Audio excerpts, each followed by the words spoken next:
Room 401. Franklin Waters. Checked in on my night audit shift. I had been working at the Pink Ridge for about 8 months, originally during the evenings, but I was offered the 11 p.m. to 7 a.m. shift after a few weeks because the previous night auditor had graduated college and moved on to a new career. It was mostly uneventful, mostly paperwork. I had my fair share of walk-ins overnight, but Franklin Waters was different. He was a very particular man and had some special requests when I took down his information. First and foremost, he explained, was that he worked at night and slept during the day. As a night auditor, I understood his sentiments. He had a groggy look to him, and he didn't sleep much at all, let alone only during the day. He had drooping, bloodshot eyes and a graying 5 o'clock shadow. He was wearing a Hall & Oates shirt that I commented on and as a mutual fan, and we struck up some polite small talk regarding their songs. His favorite was Private Eyes. I can go for that, I quipped, and he smiled for the first time during the check-in, processing at my joke. But it didn't last long. His second rule was no housekeeping. This wasn't so peculiar. We had a handful of long-term guests while I worked there, and a lot of them weren't comfortable with having strangers in their room while they were absent. But Franklin slept during the day and would rather clean up after himself than be woken up by a maid at 11 in the morning. Once again, I get it. I'm a night owl too. The third rule was that we were not to transfer any outside phone calls to his room or even tell someone whether he was or was not there. Once again, not so strange. In fact, this was standard procedure at hotels. Guest privacy was taken very seriously by our staff, and so I had no problem assuring him that his stay would be no one's business but his own. He explained that he had recently divorced, so he wanted peace from his bitch of an ex-wife. Or so he called her. He made one exception, though. If his son called, we were to transfer his call immediately. I told him that my name was Andrew, and he smiled again. This time it lasted longer. Andrew's my son's name, too. He explained that he hadn't spoken to his son in over 6 years. Estranged. Some big fight between them that he wouldn't get into. A sob story. I was interested, but didn't let on. And his last rule? No one could charge his credit card unless he authorized them to. He would call in once a week to give us his consent, and we would hit his card for payment then. None of his requests were out of the ordinary, and so we finished up his registration and sent him on his way. And after that, I never saw Franklin again. For the first 2 weeks, everything was fine with 401. He called every Friday night to have his credit card charged. He would ask how my night was going, and he would also ask if I had seen the game the previous night. I never knew what game he was talking about. I wasn't big into sports. But on the third week, he failed to call for payment. This happens a lot in hotels. People forget what day it is, and guests may be low on money or try to slip by for a few days until they can get a paycheck or maybe even a loan. The morning staff monitor balances, type up a friendly reminder letter, and slide it under the door. Room 401 always had their Do Not Disturb sign posted, so management never did more than slide a note under the door and hope that they would hear back soon. Most of the daytime people were a bit wary of 401, because no one, other than me, had actually seen Franklin. They never heard a peep from the room, never got calls from him, no requests for clean linens or towels. After a while, you just assume that they're a private person and forget all about them. But after 3 days, Franklin still hadn't made a payment, and talk was abuzz in the office about eviction. So that night, I set out my assisting guest will return shortly sign and made my way to the 4th floor. It was around 3 in the morning, so the hallways were empty. The corridors had recently been painted a dark shade of brown, and the old, yellowing wall sconces really left the whole 4th floor very dim. Hotels had always been eerie but fascinating places to me, especially at night. You would walk from floor to floor and never meet a soul. Never hear a sound from anyone. If you didn't know better, you might not even remember what floor you were on. They all looked the same. All the rooms looked the same. Everything is made to be standard, uniform, a repeat of a repeat of a repeat. Mix that with the long, empty halls that ended at closed doors, and there was just something, I don't know, creepy about the place. 401 was at the very end of the hall, farthest away from the office. And as I neared the room, I could hear faint music. And as I drew nearer, I made out what it was.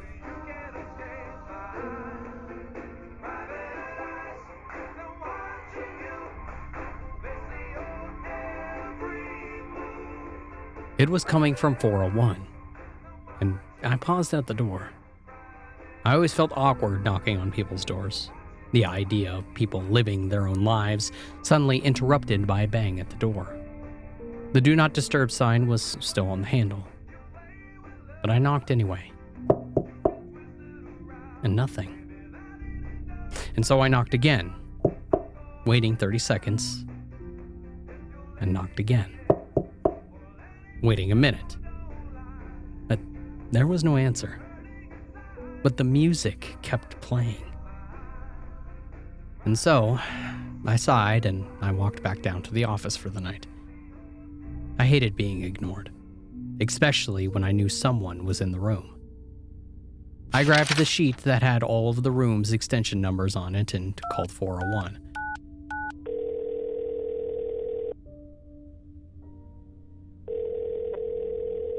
After a few rings, Franklin picked up, but I could still hear Hall & Oates in the background when he said, "Hello? Hi, Franklin. It's Andrew, down at the front desk. I was just letting you know that your payment has been overdue for a few days. Can I go ahead and charge the card?" "Oh, sure. My apologies. Go right ahead. I've just been so detached from the world lately. It slipped my head." "No problem. Just remember that it's due every Friday, okay?" I said, and then I joked. "I haven't seen you in a while. Where have you been hiding?" "Oh, I've been floating around here someplace. Any calls for me?" "Not that I've gotten, no." "Nothing from my son?" "No, sir," I said, and I felt bad for him because he didn't say anything for a few seconds after I answered. He eventually told me to have a nice night, and then he hung up. Another month passed, and things went about the same. 401 would miss a payment, and I'd go up to the 4th floor to hear the same song playing at the end of the hall.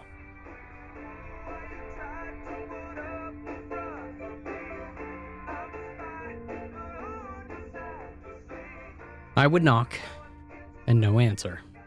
I would call, and Franklin would pick up with the music in the background. I would ask to charge his card, and he would consent. He would ask if his son had called, and I told him that he had not. Now and then there would be some small talk, and one night in particular he asked me, "Andrew, why are you looking up my name on Google?" And I was startled by the question, because I had. The night shift was a boring job, and sometimes my curiosity would drive me to Googling guests that seemed a little off. I never found much. The occasional arrest record, a LinkedIn profile. Searching Franklin Waters hadn't turned up anything interesting either. I take that back. I had found one thing. A police report behind a paywall and from a brief abstract that I could access. It mentioned a child abuse case and a domestic disturbance on file. I looked at Franklin's registration card. The city and the state on his ID matched the area where the police report was filed. A week later, 401's payment was overdue again. It had become a routine by now that I would ascend to the 4th floor, knock on Franklin's door, and get no answer. But this time, however, I was growing frustrated with the situation. Why couldn't the man just remember when he had to make payments? And I stood at his door and I knocked longer than usual, louder than usual. And after a few minutes, I swiped my master key and the door unlocked. But when I tried to turn the handle, it was jammed. I tried a few times, but to no avail. Then I leaned in to peer through the peephole, even knowing that it was not how peepholes worked. and as I leaned in, the familiar Hall & Oates song was going through its final verse. I could only make out a blurry illumination coming from within the room as I leaned closer. And I put my eyes against the lens, hoping that I could see something, anything in the light. Then something moved in front of the hole, blocking the light completely. And I jumped back. I didn't stick around any longer and retreated back to the office. I didn't even call 401 that night for payment. Every inch of me was rattled with adrenaline. My fingers shook, and I left a note for my manager that I needed to take my vacation days as soon as possible. And the next morning, my manager called. We worked out the schedule so that way I would be off for the next week. And that would drain all the vacation hours that I had saved, but I didn't mind. I needed to get out of the hotel for a while. And I took my vacation at home, drinking, hanging out with friends, and catching up on Netflix.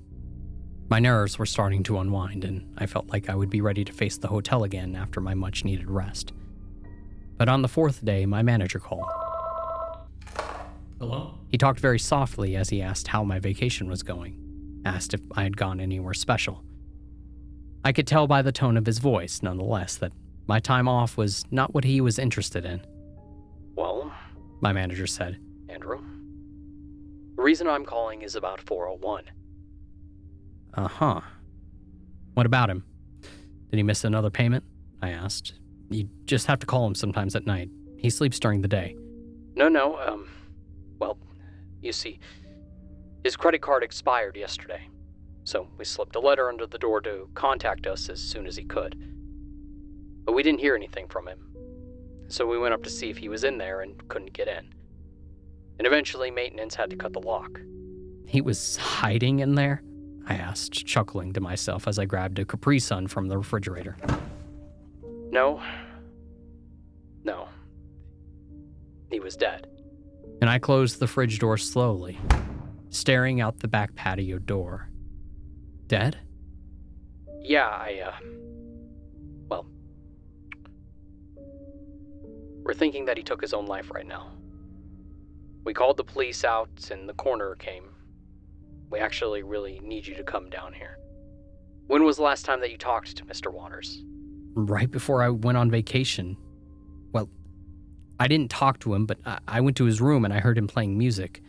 Someone was definitely moving around inside, but the door was jammed then too. Andrew, listen. All of the food in the room was spoiled. All of those payment reminders that we slipped under the door were just piled up. The coroner's here. He says that Franklin Waters must have been dead for a while, or at least a month. What? Are you in his room right now? Are you at the hotel? No. I'm actually in my car. I'm driving over to pick you up. Is that okay? Yeah. Okay, I said, and I hung up. I hung up as fast as I could and closed the curtains. I was brimming with horror. Not because of the conversation, not because I had spoken to a dead man, but because when my manager told me that he was in his car, I heard something in the background. His car radio. Volume was turned low, but it was playing something that I knew.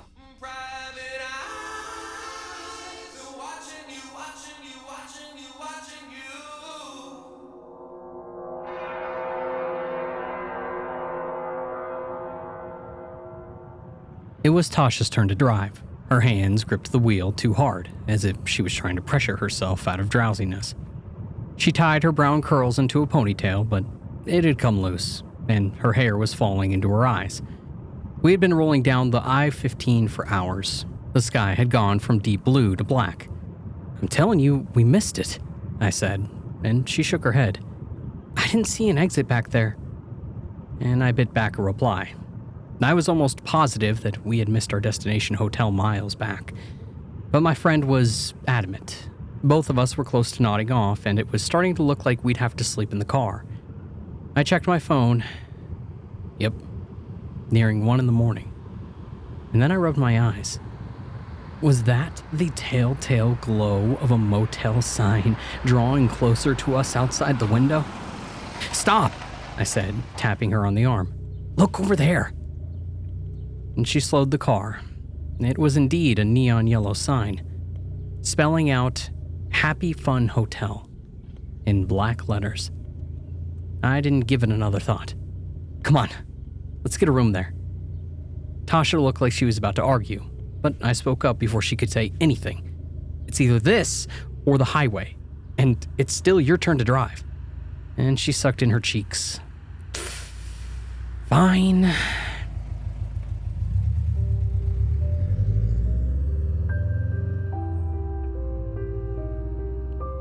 And so we pulled into the lot, tottered out of her beat-up Toyota. The building was small and squat, unremarkable except for the sign and an entrance marked by a pair of bright red doors. In contrast, the lobby came in as a bit of a shock. The walls were painted garish yellow and with the orange accent couches and lime green lamps. I thought deliriously for a moment that we'd walk into some sort of cartoon dimension. Tasha raised a hand to shield her eyes from the glare of the lights. We walked up to the receptionist behind the desk when I first realized that I might have made a mistake. The receptionist wasn't a receptionist at all. She was a life-sized ceramic figurine, and not even a realistic one. The face was comically simplistic. Just a red painted mouth, a protruding slope for a nose, and two lidless round eyes. Her dark blue suit was molded to her skin with a row of gold buttons going down the front. I almost recoiled when I realized that her eyes were moving. The beady black pupils shifting from side to side before they settled on straight ahead. She was part animatronic. "Ugh, talk about creepy," I said to Tasha. She was looking back at the entrance that we'd come through, where an equally unnerving ceramic bellboy stood at attention. "I don't know. I think it's kind of cool. I always wanted to go to one of those theme hotels," she replied drowsily. There was a row of buttons on the counter. I pressed one label, Twin Room, $50 a night. A tongue of pink plastic slid out from between the receptionist's cherry red lips. There was a white rectangle sitting on top and a key card. So I picked it up. Room 221. "Let's get to our beds," Tasha said behind me, yawning. Before I could object, she was already on her way to the elevators. And by the time that I swiped the key card, my eyelids were drooping shut. I was asleep before my back even hit the mattress. I woke up to the sound of a running shower. And while I waited for Tasha to finish, I checked out my surroundings. I had predicted something grimy and cockroach-infested under the veneer of yellow walls and cheery decor. But it was surprisingly clean, if a little juvenile for my tastes. Everything was rounded at the edges like it had been child-proofed, and lacking any detail. Even the windows were made of frosted glass, obscuring my view of the outdoors. It almost looked like something out of a Dr. Seuss illustration. And half an hour went by. Tasha still hadn't finished with her shower. Frustrated, I padded into the bathroom and called. "Hey, can you move things along in there?" No response. And then I realized that there was no trace of humidity or heat in the air. And so I called again, louder this time. And when I was met with silence, I pulled back the curtain and, just as I suspected, empty. What I hadn't expected, though, was a rounded plastic shower head that looked straight out of a kid's playset. There was no water. The constant stream of sound was coming from the faux shower head. And I gaped at the empty shower. It was completely non-functional. No drain and no handle. What kind of place was this? A wave of unease struck me as I hurried out of the room. I'd been tired last night, sure, but it bothered me that I hadn't even questioned the oddity of the hotel. I slipped my shoes on and I headed out the room. "Tasha?" I called. And no luck. The hallway was empty. I took a deep breath and I retraced my steps back to the elevator that we had taken last night. A cursory glance around the lobby revealed nobody but the creepy receptionist statue still sitting behind her desk with that wide, red grin. There was, however, a sign for a breakfast buffet pointing to an adjacent room. I shot one last glare at the receptionist statue before walking into the room. I'd lost my cool for no reason. I should have figured that Tasha had just been down here getting breakfast. And one step into the lounge and I froze in place. It looked like any other hotel lounge, with a breakfast buffet to the left, 9 or 10 dining room tables to the right, except for the family sitting at the foremost table. Well, not a family. Human-sized figurines, just like the receptionist. And I shuddered. There was a mom and dad with white permanent smiles plastered on their unmoving faces, a little girl with stiff blonde braids, and a boy holding a forkful of plastic spaghetti halfway to his mouth.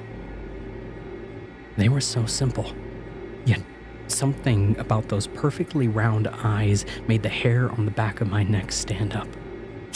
4 pairs of mechanical pupils shifted towards me. 4 pink plastic tongues slid out of the rectangular slots that constituted their mouths. It was all I could do to keep from breaking into a run. I forced my gaze away from the happy family to look for Tasha. There she was. She was standing at the buffet table, loading food onto her plate. The relief crashed over me like a tidal wave, and I could feel myself deflate as I walked up to her. "I've been looking for you," I said, and the words came out in a rush. God, we should have just kept driving last night. This place is fucking weird. Tasha turned around to face me. My stomach dropped at the sight of her expression.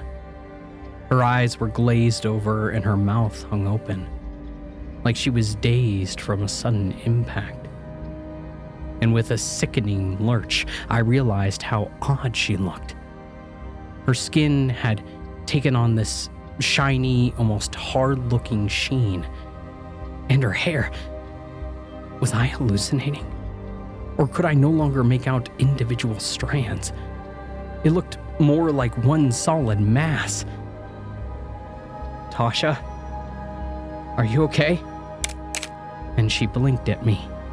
Her tongue lolled out of her mouth and seemed to hang there for a moment, like she was trying to form words.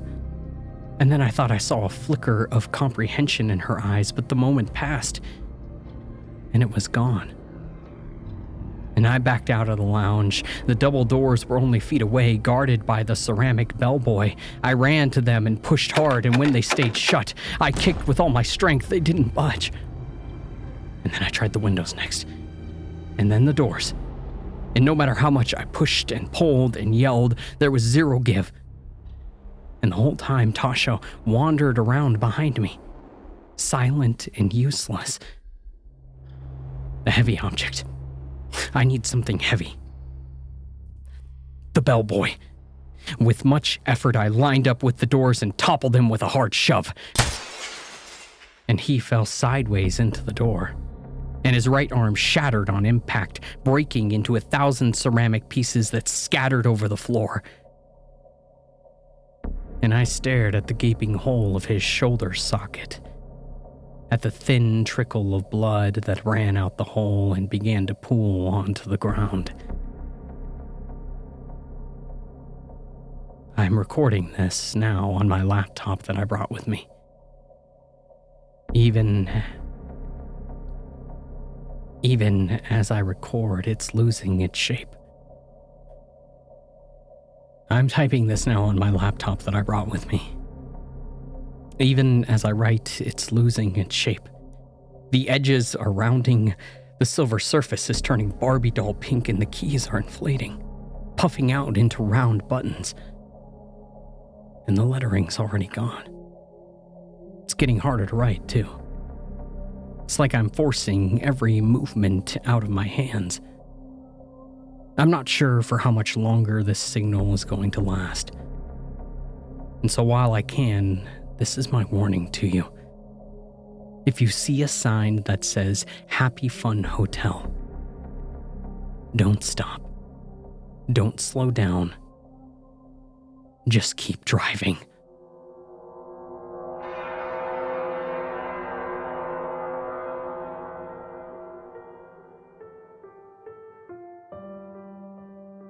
I came to this hotel to heal. I tell you this now so that way you can better understand my reason for being in my current predicament. A sight and a circumstance so maddening that I simply must confess it to someone else while there is still time. I am alone, shut in my room, my lounge chair thrust precariously against the door handle in this dead place, with these tangled ghost halls laid out all around me like webs, meandering and winding through the dread heart of this structure. I am alone. I am afraid. And worse, I fear I'm beginning to lose my mind.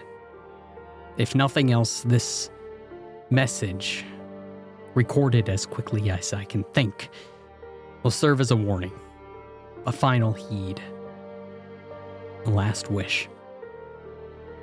If you find this, please, trust my sincerity. Stay away from this hotel. If I recreate this story at the origin, it began, as far as I can recollect, from a gentle conversation with one of my oldest friends and colleagues, a Mr. Henry Dubois, a world-wise literature professor nearly 20 years my senior. We sat together on a gloomy Friday afternoon by the fading brick ledge outside of my office at the University of Washington. And I told him everything. I told him about my Helen. I told him about the miscarriage. 19 weeks into the pregnancy. I told him how we had already picked her name. Violet. How I could see her. Really see her even though she had not been born. How I had known her somehow and loved her all just the same. Loved her as my own. I told him how it had deeply changed the woman that I loved. How it had turned her heart against me. And how she wandered restless through the house each night, blurry-eyed and distant each morning. I told him how she barely spoke to me anymore. And worse, that I could tell that she blamed me in some small measure at least. And at some considerable thought, and perhaps the greatest pause in conversation I had ever endured, he mentioned the hotel to me. This hotel, nestled so neatly between rock and sea that it looked like it had always been there. Grown, beam by beam, stone by stone, straight out of the sand itself, towering into those slowly churning winter sea mists that whipped madly across the beach. And he told me that years prior, in his youth, he had stayed at the place himself for a long weekend following a bitter engagement with a woman that he met at university. He said that it was a peaceful property, distinct and set aside from the other lodgings on the coast, distant and alluring in its quiet draw and singular calm. He returned better rested than he had ever felt, well-reasoned and prepared to endure the coming disharmonious weeks. And I took him at his word. Henry. I took his voice, measured and compassionate, of that of a reasoned colleague, a caring companion. I didn't think, for an instant, that this place, with its ancient power and creeping attraction, had influenced his mind just then, working its black magic, and caused him to say that precise collection of words designed for me, specifically. At least it seemed. whatever it took to draw me in. Carry my ailing and battered mind here, to this dead place. As the salt sea rages against the old windows, even now, bearing down and all around me, barring me in. I think now that it was deceit. All of it. I think now that Henry Dubois has never ever been to this place. And better yet, I know it. If he had, he would never have left. Just like I will never leave. I packed my belongings and left for the coast the following week. And I couldn't stand to be at my home anymore. Couldn't stand to be with her. Those haunting shadow looks, the pain and hidden loathing there, I couldn't take it. I felt so alone. Vilified. I hadn't hurt the child. I hadn't done anything to deserve this wrath, this gutted, piercing, hollow eyes that seemed to drift in and out and follow me only when they wished. She barely noticed that I was leaving. She didn't look up when I closed the door. I was so happy to leave when I didn't think much about my destination. Somewhere, anywhere was better than this. It had to be. I followed Interstate 5 for nearly 200 miles, south and then west, leaning closer with each minute to the sea. And the daylight quickly shrank as I neared, the sunlight devoured by an impenetrable and complete darkness. And I arrived, in somewhat of a trance, I imagine. I had been drifting along the route, numb, passing shadow vehicles, wandering between lanes, barely aware of anything around me. Pulled there, more than anything if I allowed this terrifying honesty of it. It was as if I had been tugged along by a string, moved, steered like some great puppet, my very course and destination foreign to me, forced, ordained by some malevolent power that wanted me and my broken thoughts all to itself and alone. And then I saw it. The building that rose before me was a monolith, a deranged, angular, monstrous form, twisted and narrow, looming and dangerously unbalanced. And the sign. That illuminated, roaring and screaming crimson sign that pierced and careened oddly through the night, bathing the front lot in deep red. And I didn't leave my car. I couldn't. I sat what felt like for hours, listening as a bleak winter torrent began to fall against the windshield, knowing somehow that I couldn't leave, that it wouldn't let me, that I would be swept from the roads in an instant and dashed against the horrible, jagged black rocks by the ocean. And I gathered my courage and I pressed on. Up and out of my car, through those incredible red doors and on to the bright lobby where I was greeted by one of the warmest faces that I have ever met. The night manager. Somehow he immediately set me at ease. His smile climbed high on his face and his laugh was bright and natural. Curiously, I felt on more than one occasion during our conversation that this man was the very place itself. Or at least to it as I could estimate a part of its walls, its being. Whatever wickedness was here, that he was an instrument of some kind.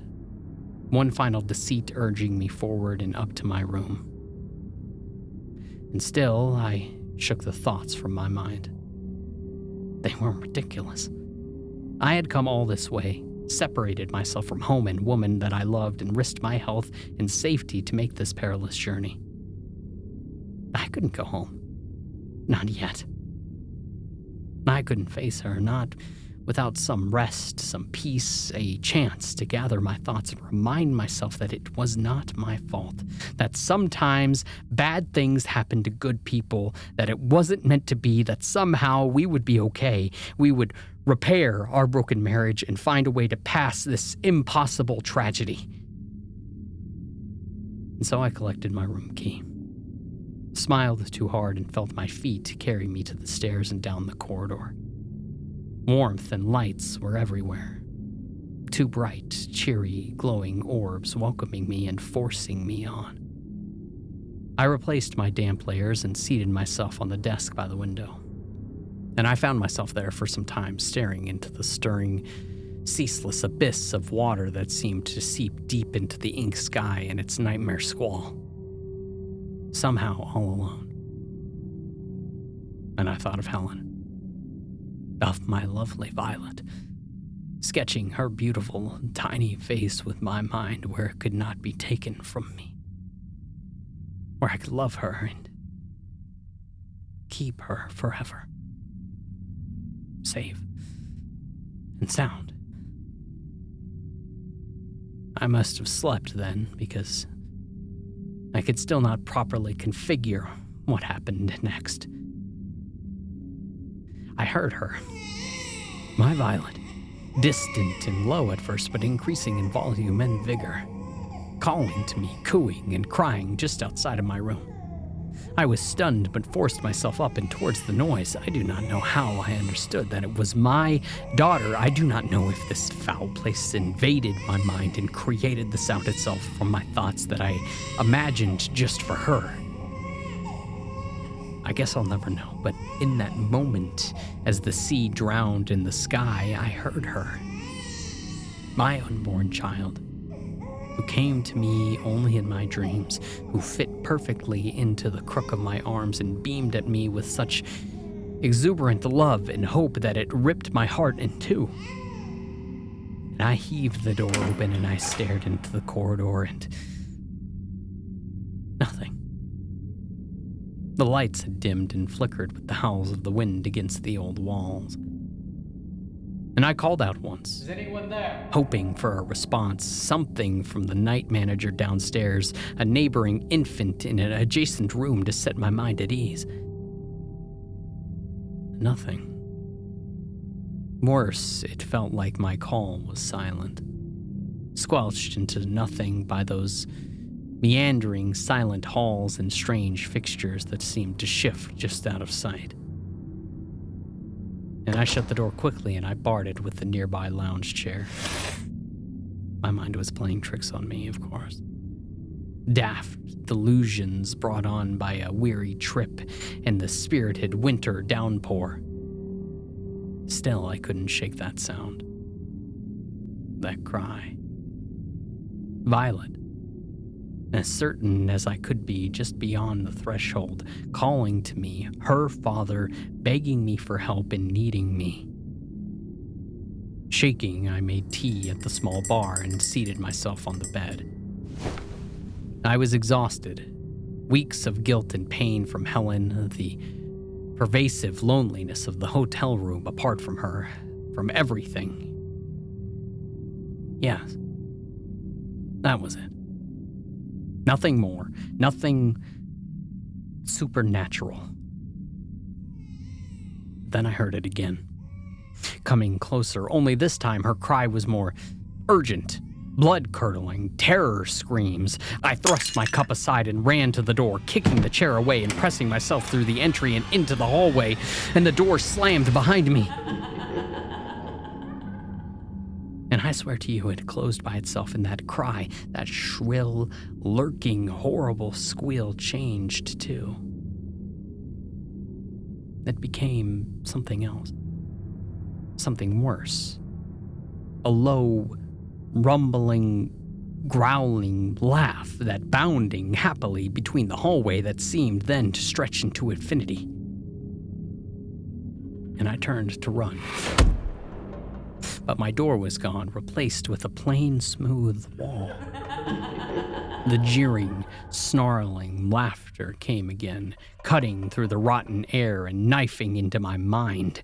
I was too scared to turn at first, to look back down the hallway to see what I knew was coming, what I could feel was speaking to me from down the corridor, inching closer to where I stood with no escape. It groaned, gurgling greedily, breathing with false lungs, and I turned to it. Finally, in horror, knowing that it was almost upon me. It was her. Violet. Purple and black, morose and folding, all wrong. My miscarriage, unformed child dragging herself towards me along the floor with mangled, spinely arms, crying for me with a lopsided mouth, crying for her father. And I screamed and forced myself against the wall, collapsing, beating against it, fighting with everything that I had to get as far away from that thing as I could, knowing that this place was using my thoughts against me, twisting and distorting my consciousness to bring that evil to life, to ruin and bury me in these very walls. It was inches away then, howling madly with a fat, rotting tongue that drug along the ground when I felt the knob. It was still there. My room, hidden by the hotel behind this fake wall that it had built in my mind. I grabbed it and I wrenched it free, throwing myself into the floor and kicking away the door in horror as it closed behind me. I have been unable to gather myself since. Unable to reconcile my misshapen child in that horrible echoing laugh that seemed to fill and become everything around me. My heart is racing. My mind is spinning out of control with impossibilities. Things too difficult to understand, the unyielding knowledge that this place, in some capacity, might have killed my daughter just to bring me here. Shattered and alone. Ripe to be swallowed whole. I cannot shake the muddled realization that in some way it chose me. Chose my life, my Helen, my Violet for this very moment, to create the fissure that would ultimately bring me within its walls and destroy me there. I cannot stand the guilt, yet I cannot leave. She is still there, just outside the door. I can see her shadow if I look long enough. If I refuse to blink and force my eyes open through the tears, I cannot see her face again.